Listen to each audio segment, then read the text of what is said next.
As we continue to discuss the hot topic of elite Jamaican athletes switching allegiance to Turkey, one of the men at the center of it all, Olympic shot put bronze medalist Rajindra Campbell, has broken his silence on the matter. The 29-year-old, speaking on YouTube podcast Coach's Desk TV, admitted to turning down a previous offer to switch allegiance in 2023, but he says he could no longer look the other way after the Jamaica Athletics Administrative Association, the JAA's, turned down a sponsorship proposal from sportswear giants Adidas. The athlete, not the federation. There were certain things I wouldn't have control over because it would be directly to the athlete based on my understanding. And they went against that.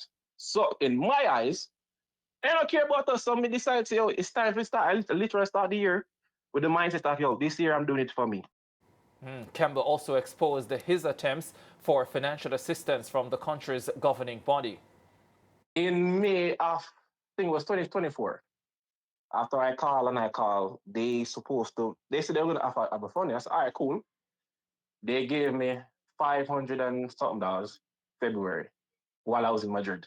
By the time we came in, I was grateful. And I said, all right, if this is consistent, I can make it work a little bit. All right? Yeah. March. It came in March. April, nothing. May, nothing. June, nothing. So, all right, cool. I went to, when I was in Stuttgart at the training facility, I went to Mr. Watts and I showed him my bank account and said, sir, I am down bad. I need some help. He gave me $700. All right? All the stipend that we got for being at the training camp went back into my bills. Meanwhile, at Monday's National Championship launch, Honorary Treasurer of the JAA's, Ludlow Watts, tried to explain the type of financial assistance given to athletes. 10 years, we have provided $104 million in terms of assistance to athletes, average $10 million per year. It's not enough. It's not enough, but what we are able to say, though, what this administration has been able to do is to build a program, and that is why persons like Turkiye and the others can, if we didn't have a good program, they would not be coming to take away our athletes.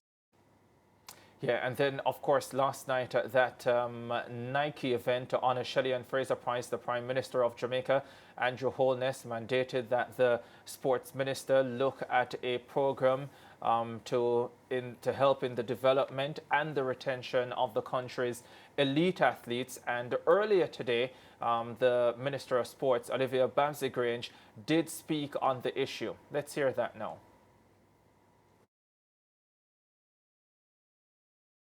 I'm committed to looking at the following initiatives: establishing a national athlete support and retention strategy, and as indicated by the Prime Minister, that I should engage stakeholders to this effect.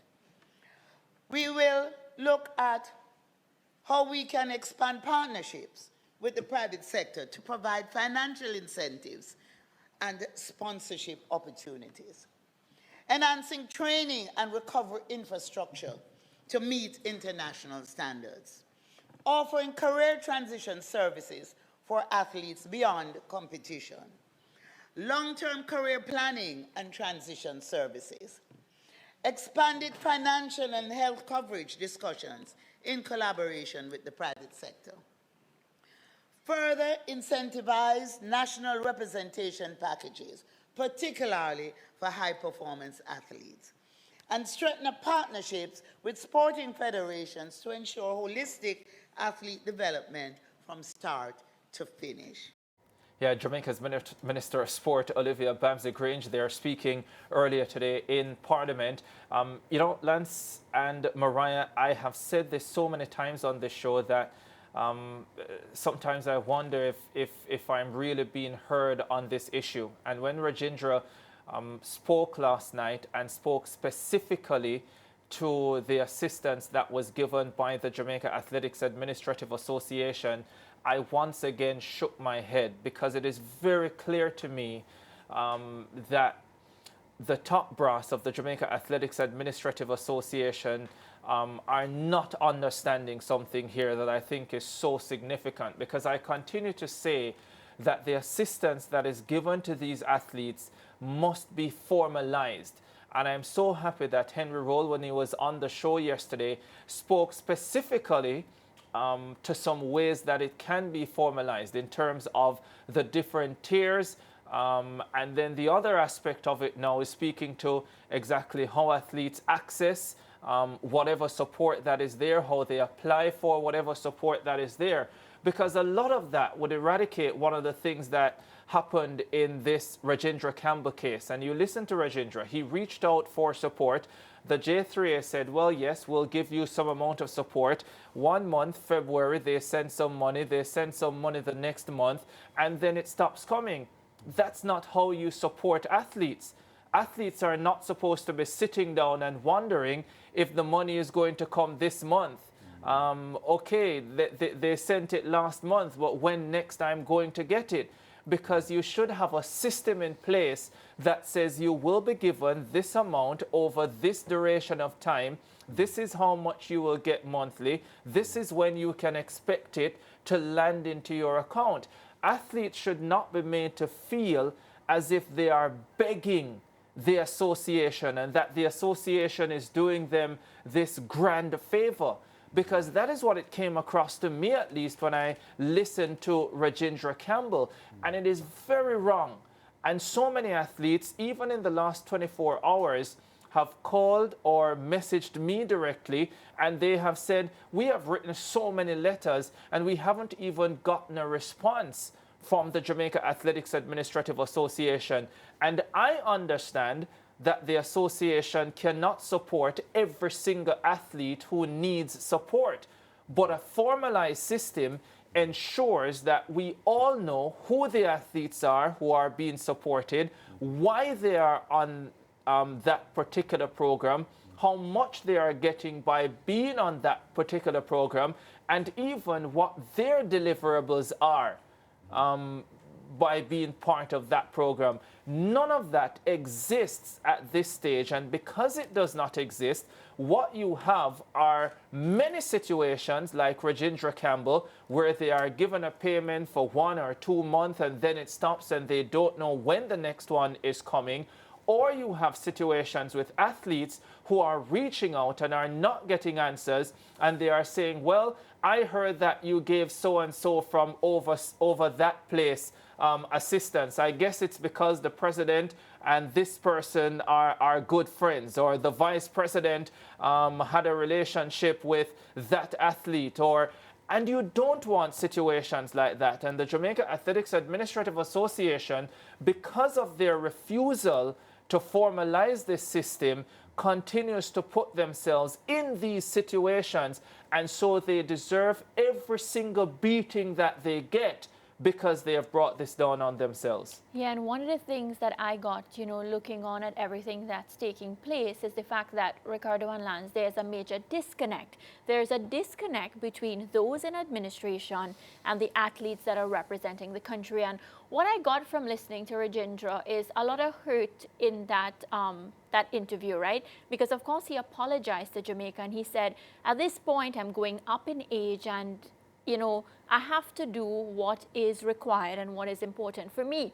He even cited, and he went on to talk about Jaden Hibbert, of course, when the athletes are injured, and the fact that, again, that disconnect that I'm trying to talk about, where... I want to say quickly, though, because I keep hearing this, and my information tells me that it is not true that members of the Jamaica Athletics Administrative Association did not reach out to Jaden. And I have enough quality evidence to suggest that it really is not true, and there was quite a bit of reaching out. I don't know if it is a situation where they reached out to his management team and the messages were not passed on, the checks were not passed on, but it is not true that they did not attempt to reach out and send their best wishes and all of that. Yeah. Well, back to the point that I was making about the disconnect, because again, you listen to Rajindra and he's basically saying that, you know, he would have exhausted all various measures to get assistance. And at the end of the day,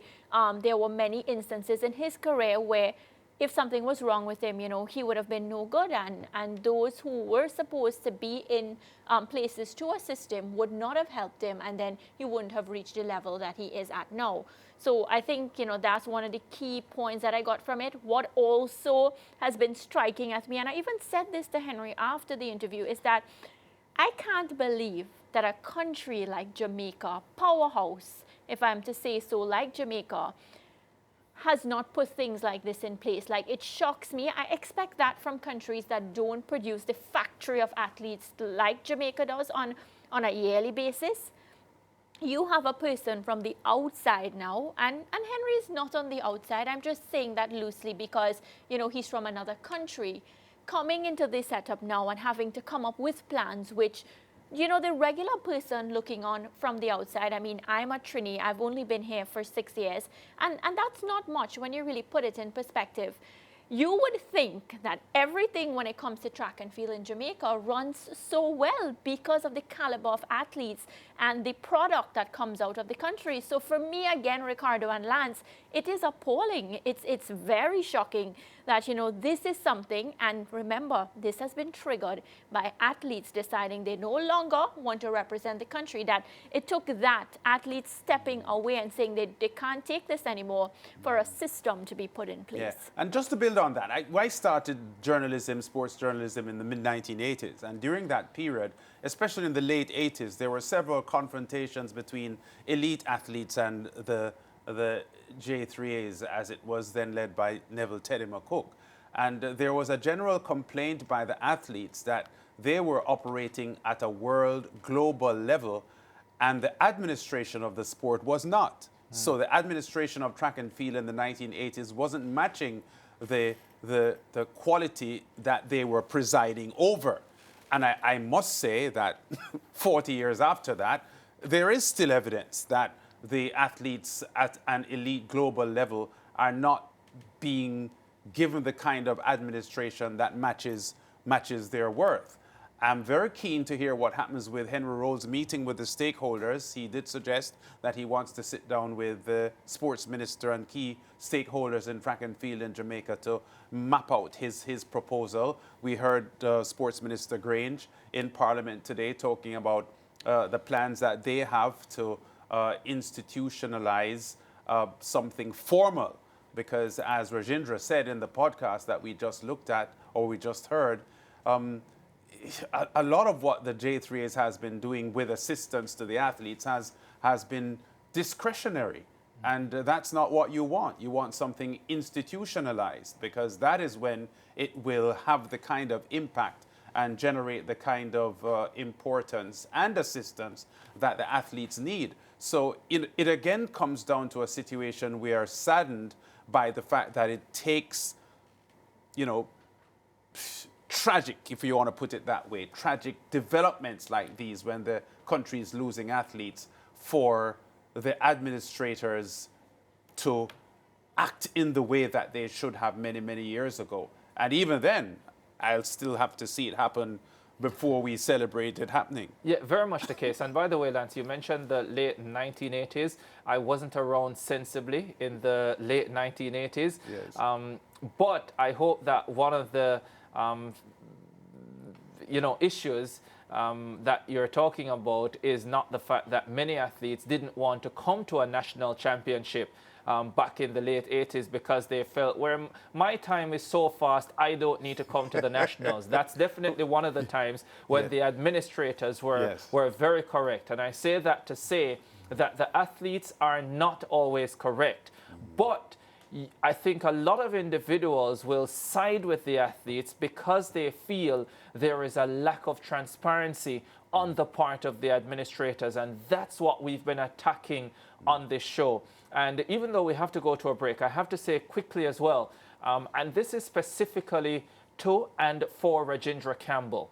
And I know he apologized last night that he had to leave, but I don't know anyone who fully understands the track and field ecosystem, or even who has a mild idea of how the track and field ecosystem works, that has an issue specifically with Rajindra Campbell making this switch, because I think everybody understands that Rajindra really was suffering and really was desperate for help, and help that was not forthcoming. So from that standpoint, when it comes on to Rajindra specifically, I don't think anybody really is against him on this one, and I would never want him to feel that way, because I think the general feeling is Rajindra Campbell did what he had to do to survive.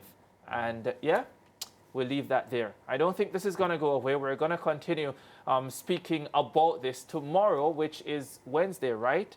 Yeah, we're you've going been to have mixing up the days, a huh? former Jamaican athlete who will be here with us, but he is also an athlete representative these days, and he has, you know, some interesting athletes in his lineup. You'll want to see that discussion for sure. Let's go to a break. We'll be back with more on the SportsMax Zone.